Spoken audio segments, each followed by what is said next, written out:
জামরুলটা প্রথমে সাদা থাকে, তারপর আস্তে আস্তে ওই যে কালারটা চেঞ্জ হয়, কালারটা চেঞ্জ হওয়ার পর লাল কালার হয়।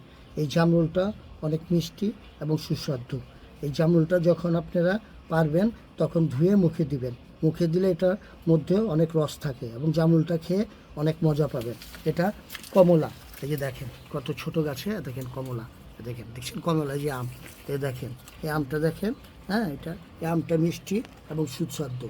এই আমটা 12 মাসের আম, এই কারণে আমটা এখন দেখাতে পারলাম। এটা যদি আপনার সিজনাল থাকে তখন এই গাছে আমটা থাকে না। আপনারা কাছে চলেন, কাছে গেলে এখানে আমার একটা কামরাঙ্গা গাছ আছে। এই যে আস্তে আস্তে এখানে যান, যাওয়ার পরে এখানে যান, যাওয়ার পরে এখানে দেখেন, এই যে দেখেন কামরাঙ্গা, এই দেখছেন কামরাঙ্গাটা 3টা কালার হয়। দেখেন প্রথমে দেখছেন, প্রথমে আপনি গোলাপি কালার হয়, তারপর খয়েরি কালার, ফুলটা গোলাপি থাকে, তারপর খয়েরি কালার, তারপর আস্তে আস্তে সবুজ কালার হয়ে চেঞ্জ হয়ে যায়।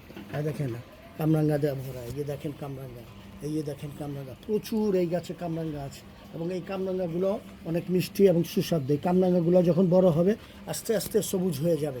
এই কামরাঙ্গা গাছটা অনেক ভালো কামরাঙ্গা। দেখেন ডালিগুলো কাটা আছে, দেখছেন আপনারা, এই কামরাঙ্গা গাছের ডালি কাটতে হয়, ডালি কাটলে তখন আবার এইখান থেকে নতুন ডাল বের হয়। এই ডাল থেকেই কামরাঙ্গা আসে।